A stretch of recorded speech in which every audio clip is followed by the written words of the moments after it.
precisamos falar sobre Israel. Foi mais de uma dezena de líderes assassinados desde o início do conflito em 7 de outubro de 2023, tanto líderes do Hamas quanto líderes do Hezbollah. Na terça-feira a gente viu o imenso ataque que veio do Irã com uma chuva de mísseis que cobriu Israel. Felizmente, a cúpula de ferro, o sistema de defesa antiaérea, fez seu trabalho e há o relato de somente uma morte ainda a ser confirmado na Cisjordânia, com 4 pessoas feridas somente pelos escombros que caíram dos céus conforme os mísseis eram interceptados. O premier Benjamin Netanyahu falou que Teherã fez um grande erro e pagará por isso, e hoje as manchetes ainda questionam como Israel responderá. Na terça-feira, após o ataque, eu tive fazendo a cobertura com a tradução simultânea do pronunciamento de alguns oficiais dos Estados Unidos, e eles falavam que discutiam com Israel qual seria a resposta. As manchetes ainda dizem isso.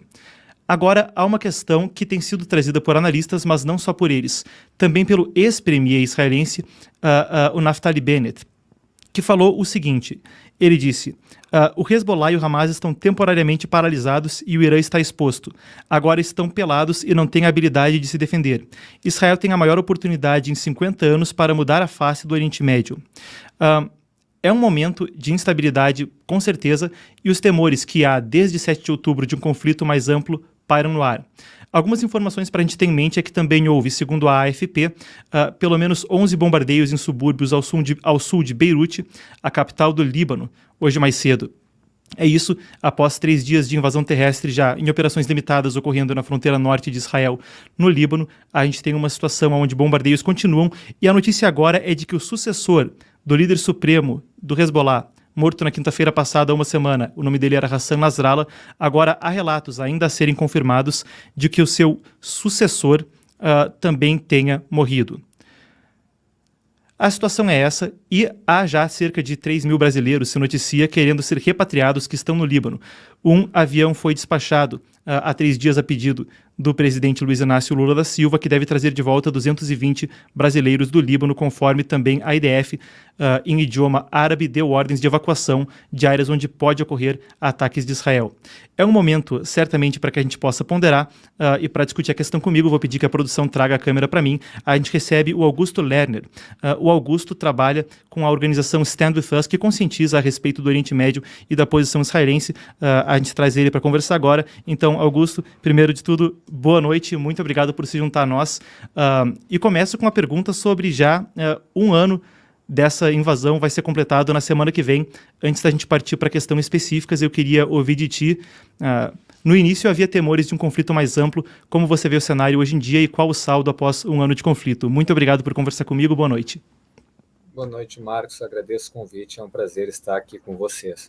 Bom, segunda-feira agora, 7 de outubro de 2024, faz um ano do triste dia, 7 de outubro de 2023, quando o Hamas, no amanhecer do dia em Israel, madrugada aqui no Brasil, atacou principalmente o sul de Israel, com mais de 3 mil terroristas, ao mesmo tempo lançando centenas de mísseis contra o centro de Israel, tanto Jerusalém quanto Tel Aviv, e o medo inicialmente, primeiramente, uma resposta israelense na faixa de Gaza contra o grupo, e um dia depois, no dia 8 de outubro de 2023, o próprio grupo terrorista libanês xiita Hezbollah começou a lançar mísseis também como apoio ao Hamas contra território israelense. E o grande medo da comunidade internacional, dos especialistas e de todo mundo era que esse conflito que estava localizado somente na fronteira norte israelense e sul libanesa e também na faixa de Gaza e no sul de Israel, até Israel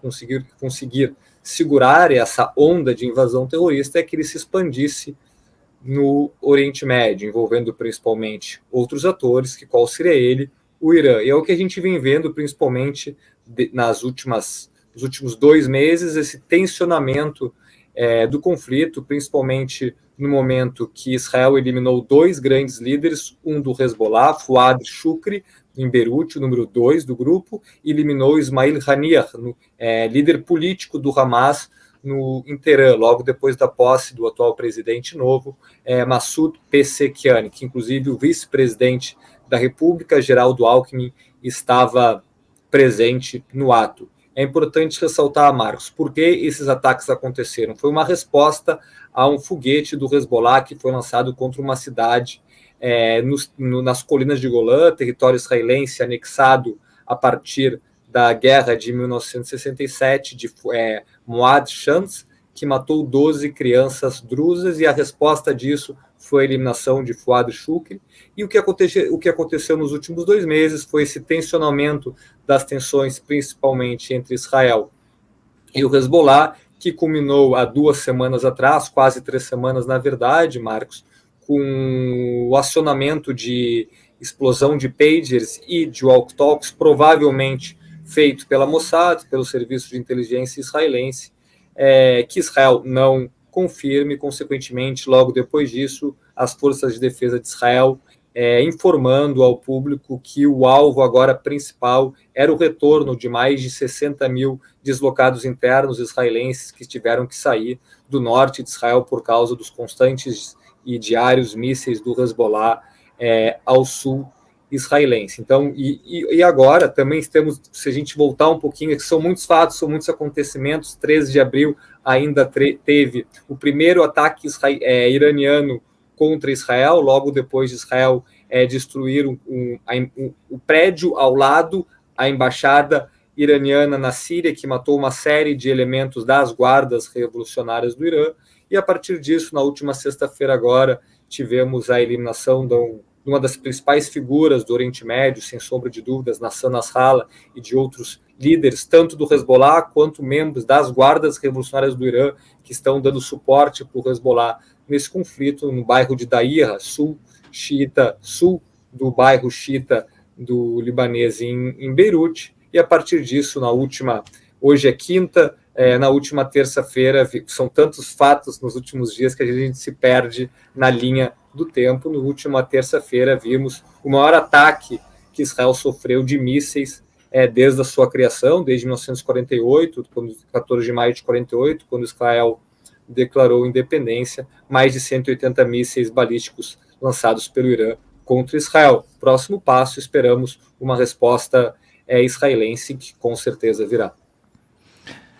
Perfeito, você falou de uma resposta israelense que com certeza virá, e é interessante porque o Naftali Bennett, ex-premier de Israel, comentou a respeito do seguinte, que essa é uma oportunidade única de mudar a face do Oriente Médio nos últimos 50 anos, porque, claro, com a morte de Hassan Nasrallah e Ismail Haniyeh, os líderes de Hezbollah e Hamas, respectivamente, esses grupos não são apenas amigos do Irã em termos pessoais ou se associam porque não gostam de Israel. Claro, são grupos procuradores do Irã, financiados pelo Irã, armados pelo Irã. O Hezbollah, em particular, tem sido um procurador-chave do Irã na região e além dela. Então, o que você espera de um próximo passo com uma resposta de Israel? É dito que os Estados Unidos e Israel estão conversando sobre qual será esse próximo passo e têm conversado ao longo dos últimos 2 dias. Mas a gente pode esperar alguma coisa que a gente não viu nos últimos tempos, devido a esse fator de dissuasão, a esse fator de capacidade de ação do Irã ao lado de Israel está muito debilitado com a morte da sua liderança? Vamos lá, Marcos. A gente precisa, primeiro, para a gente responder à tua pergunta, a gente precisa voltar 3 semanas após o 13 de abril ao primeiro ataque iraniano a Israel. Qual foi a resposta?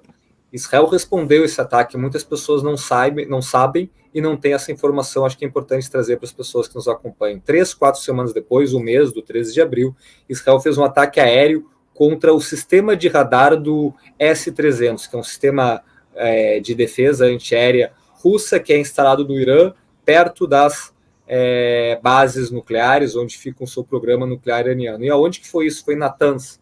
Israel fez um ataque aéreo preciso, muito, muito pequeno, mas com uma resposta muito grande. Não uma resposta militar, mas uma resposta de inteligência, podemos dizer assim. E qual foi ela? Israel atacou o sistema de radar do míssil S-300, mostrando o que para o governo iraniano, dizendo que nós podemos atacar quando e onde nós quisermos no Irã, sem sofrer nenhuma consequência da sua defesa antiaérea. Então, isso foi um mês depois do 13 de abril. Agora, o que é esperado, uma resposta muito mais forte israelense. Primeiramente, porque o ataque iraniano foi muito maior, dessa vez, não na questão de quantidade, porque se a gente for comparar a quantidade, foi maior no dia 13, porque se a gente for comparar mísseis, drones e mísseis balísticos foram maior. Mas agora, a qualidade dos mísseis que o Irã lançou foram muito superiores.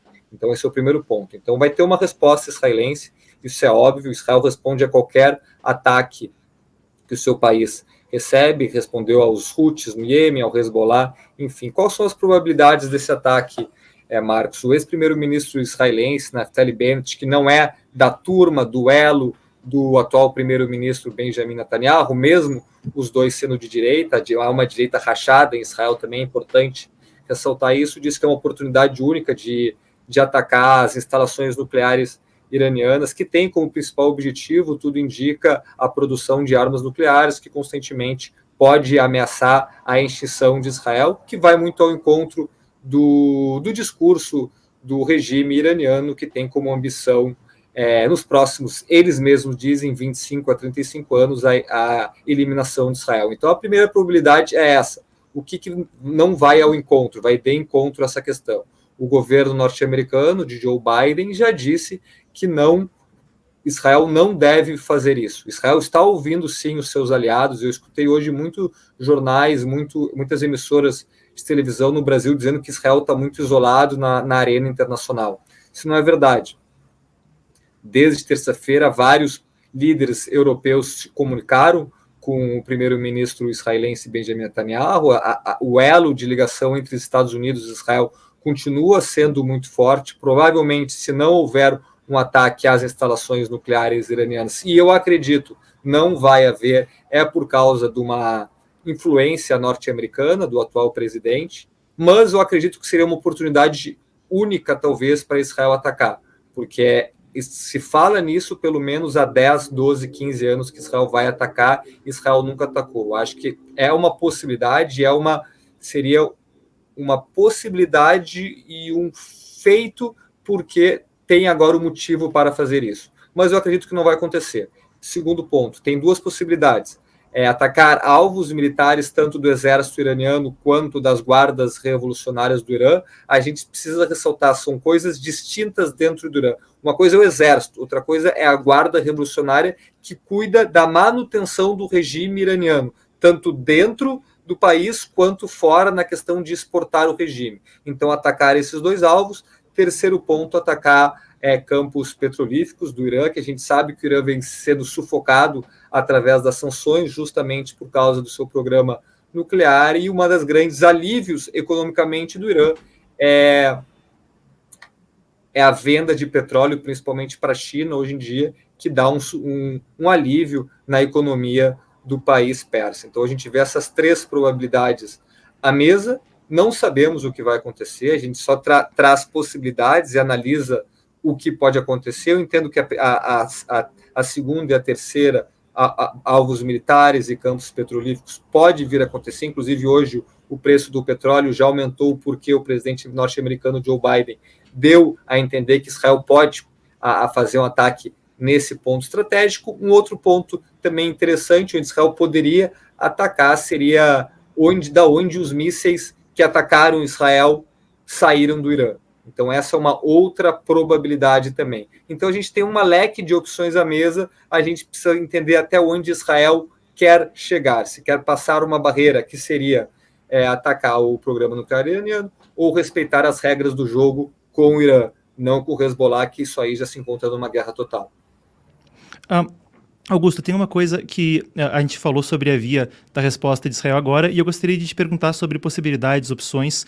Claro, como você disse, é uma análise, a gente não pode cravar nada, mas eu gostaria de saber a sua análise a respeito da questão diplomática, quando a gente pensa para além desse conflito, para depois ir resgatando o cenário que havia antes.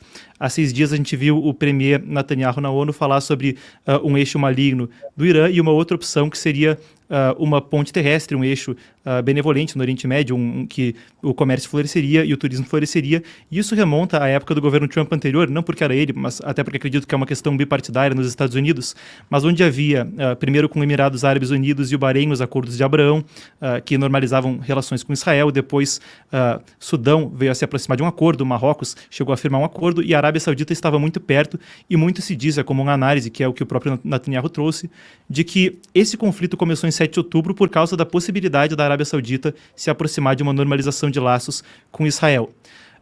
Agora é um cenário que, projetando para além desse conflito e de um eventual cessar-fogo, claro, tudo isso é especulativo, mas como se retoma a normalização de laços com Israel ou não se retoma?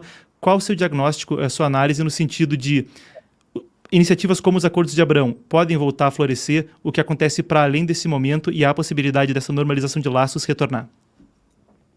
Tu disseste muito bem, Marcos, era iminente um acordo diplomático entre Israel e a Arábia Saudita, promovido pelos Estados Unidos. E por que os Estados Unidos tinham tanto interesse em promover esse acordo? É importante buscar esse ponto. Porque há 2 anos atrás, 2022, tivemos um novo ator no Oriente Médio, muito conhecido na questão econômica, mais desconhecido na questão política, geopolítica no Oriente Médio. Eu falo da China. A China promoveu a retomada das relações diplomáticas entre Irã e a Arábia Saudita. Então, a partir disso, os Estados Unidos perdeu um pouco do sua equivalência, relevância política no Oriente Médio. E a partir dessa probabilidade de acordos, que seria um ganho muito grande da política externa do Joe Biden, entre Israel e Arábia Saudita. E o que aconteceu foi o seguinte: 8 de outubro, um dos motivos do Hamas ter atacado com influência do Hezbollah e do Irã, principalmente, foi para quebrar ou melar esse acordo ou atrasar esse acordo de paz, o acordo de relações diplomáticas que serão feitos entre Israel e Arábia Saudita. Por que o Hamas não queria esse acordo? É importante ressaltar isso. O acordo entre Israel e Arábia Saudita daria muita força e influência para a autoridade palestina. A autoridade palestina controla territórios na Cisjordânia, principalmente território A e território B. Então, eles têm influência política no A, militar no B, e somente influência política militar no território A da Cisjordânia e influência somente política no território B da Cisjordânia. Então, daria mais peso e relevância para o Fatah, que é do presidente Mahmoud Abbas, da autoridade palestina, e, consequentemente, enfraqueceria o Hamas. Então, a gente consegue ver já uma análise interessante sobre esses pontos. Retomando sua pergunta, que eu acho que é importante trazer esse breve resumo. Hoje em dia, a Arábia Saudita diz que só vai fazer relações com Israel, e ela quer relações com Israel, principalmente por causa da questão econômica e da questão da energia, e não só da energia, mas das questões científicas que Israel, o empreendedorismo, que é muito avançado no Oriente Médio, a Arábia Saudita quer se aproveitar disso, mas ela diz também, ao mesmo tempo, que só vai retomar as negociações, ou só vai selar a paz com Israel no momento que existir um Estado palestino de fato. Então a gente vê esse jogo hoje entre Israel e países árabes sunitas, que é aquele mapa que o premier israelense falou na ONU na quinta-feira passada, exatamente uma semana, ou foi até na sexta, porque acho que foi na sexta, inclusive, porque não foi na sexta que, inclusive, realizaram um ataque contra Nasser Nasrallah, o líder do Hezbollah. Então a gente vê esse eixo que árabe sunita, que quer sim se aproximar do Ocidente, principalmente por questões políticas e financeiras. A gente vê o outro lado do eixo, que é o eixo Irã, que vai do Irã, passa pelo Iraque, que também o Iraque é um país de maioria xiita também, e o Iraque tem relações boas tanto com o governo de Washington quanto com o governo de Teherã. Síria, que principalmente passou por uma guerra civil de muitos anos, só se permaneceu do poder por causa de dois países e um grupo, que é o Hezbollah, Rússia e Irã. Então a gente vê toda essa análise, o Irã exportando a sua revolução, a sua influência xiita, passando pelo Iraque, para a Síria, no Líbano, principalmente através do Hezbollah, e também na faixa de Gaza, entre Jihad Islâmica e o Hamas. Então a gente não sabe o que vai acontecer no pós-guerra, a gente está no meio da guerra ainda. Eu espero que no pós-guerra venha um Estado palestino que consiga entender Israel, que Israel consiga entender os palestinos. Eu sou muito favorável a uma solução de 2 estados para 2 povos, é o que eu prezo muito do quem eu sou e de quem eu represento, isso é muito importante também, mas eu espero que agora não é o momento para isso, diante de tantas guerras e conflitos que a gente vê no Oriente Médio, vários grupos atacando Israel. Então é importante ver o que vai acontecer desses conflitos para depois, porque uma guerra não se ganha só na questão militar, mas também no jogo político após a guerra. Então é o que eu vejo dentro desse cenário. Perfeito, Lucas. Lucas, perdão. Perfeito, Augusto. Muito obrigado. Te agradeço imensamente. Às vezes, em muitas entrevistas, a gente acaba puxando o nome anterior. Mas, Augusto, muito obrigado. E para quem quiser saber mais sobre a Stand With Us e o trabalho que vocês fazem de conscientização, como é que o pessoal pode conhecer o trabalho de vocês? Pode conhecer através do Instagram, @StandWithUsBrasil. Ali pode saber tudo sobre o nosso trabalho, sobre como que a gente atua no cenário nacional, através da educação e através da paz entre os povos, principalmente entre israelenses e palestinos. Bom, Augusto, te agradeço imensamente, foi um prazer conversar contigo, insights interessantíssimos para o nosso público, e a gente vai ter que te trazer de volta quando houver mais atualizações da crise, que não pare de ter novos desdobramentos. Muito obrigado. Valeu, muito obrigado, boa noite a todos.